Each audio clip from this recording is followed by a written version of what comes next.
आपको बता दें कि इस वक्त हमारे साथ आलमी अमूर के माहिर मुहिबुल हक साहब जुड़ चुके हैं। प्रोफेसर साहब, ये बता दें कि ऐलान अब हो चुका है जंग का, ऐसे में कैसी सिचुएशन बनेगी? अब जो हालात है वो किस तरह से आगे टर्न आउट हो सकते हैं?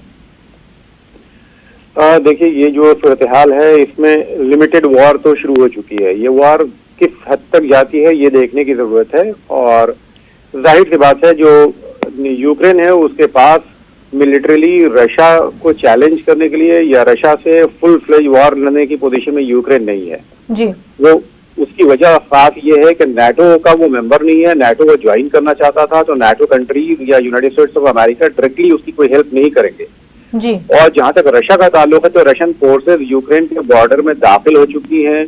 जो दोनों रशियन ओरिजिन के लोगों यानी एथनिक रशियंस डोमिनेटेड एरियाज हैं उनमें उनका अच्छा खासा कंट्रोल है। लेकिन देखने की बात यह है कि जिन इलाकों में जिसे डिफैक्टो कंट्रोल कहते हैं, ये दोनों जो रिपब्लिक्स हैं जिन्हें रशिया ने अभी रिकॉग्नाइज किया है, उससे आगे निकल करके इन दोनों रिपब्लिक्स का क्लेम है कि वो हमारे एरियाज हैं, हमारी टेरिटरी है जी। तो जाहिर सी बात है, अगर कोई मिलिट्री एडवांस उससे आगे निकल करके वो करते हैं तो अल्टीमेटली यूक्रेनियन जो फौज है वो उसको रिटेलिएट किस तरह से करती है और किस हद तक जाती है, ये एक देखने की बात है।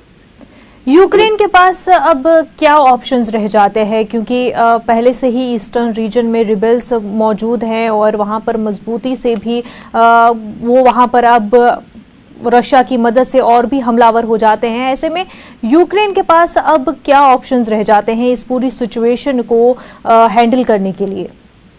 देखिए, यूक्रेन के पास दो सूरत हाल है। एक तो ये कि रशिया जो रेबेल्स को बहुत डिसाइसिवली सपोर्ट कर रहा है, यानी बिल्कुल ओपन कन्फ्रंटेशन के लिए तैयार है, उसकी फौजें वहां दाखिल हो चुकी हैं जी। यूनाइटेड स्टेट्स ऑफ अमेरिका और नाटो कंट्रीज ने यूक्रेन को उस तरह से सपोर्ट नहीं किया। वो सिर्फ वेपन्स तो सप्लाई कर रहे हैं या पॉलिटिकल सपोर्ट दे रहे हैं, सिक्योरिटी काउंसिल की मीटिंग करा रहे हैं या फिर रशिया के खिलाफ सैंक्शन लगा रहे हैं जी। रशिया के खिलाफ जो सैंक्शन है वो बहुत ज्यादा वर्क नहीं कर पा रहा है इनके लिए, यूनाइटेड स्टेट्स ऑफ अमेरिका के लिए जी। और फौरी तौर पे रशिया उससे बाज नहीं आने वाला। ये बात इसलिए समझनी चाहिए कि अब यूक्रेन के पास दो चीजें हैं, या तो वो रशिया से कॉम्प्रोमाइज करे और ये कहे कि हम नाटो की यानी ईस्टवर्ड नाटो के एक्सपेंशन का हिस्सा नहीं बनेंगे जी। क्योंकि यूक्रेन में दो तरह की फोर्सेस अभी भी मौजूद हैं, प्रो रशियन और प्रो वेस्ट जी। तो ये जो इंटरनल डिवीजन जब किसी कंट्री में हो जाता है किसी इशू को लेकर के, खास करके फॉरेन पॉलिसी के बड़े इशू को लेकर के, तो अल्टीमेटली जो पॉलिटिकल लीडरशिप है उसको काफी कॉशियस हो जाना पड़ता है जी।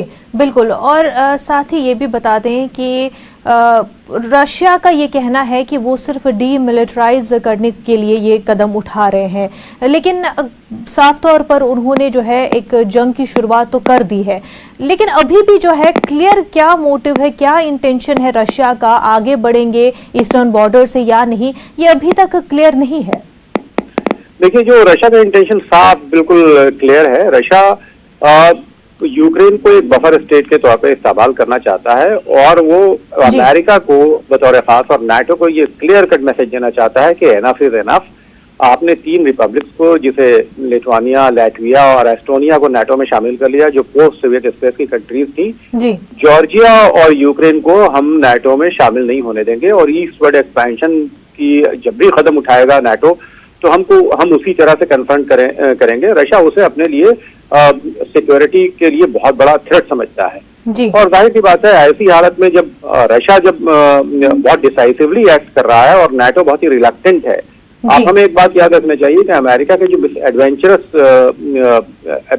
इवेंट्स रहे हैं, यानी जो ऑपरेशन रहे हैं अफगानिस्तान में, सोमालिया में, सूडान में, इराक में, आप देखें फिर यमन में, मुख्तलिफ जगहों पर इन्वॉल्वमेंट, तो उसकी वजह से क्या है कि अमेरिका में खुद भी पैसिफिस्ट सेंटिमेंट ज्यादा हाई है, यानी टुवर्ड्स पीस। वो वार से बहुत ज्यादा लोग वहां आजिज हो चुके हैं कि आप वियतनाम से लेकर के और मिडिल ईस्ट तक हर जगह आपका इंटरवेंशन, हर जगह लड़ाई, जो अमेरिका की लड़ाई नहीं होती है उस लड़ाई में अमेरिका कूद पड़ता है।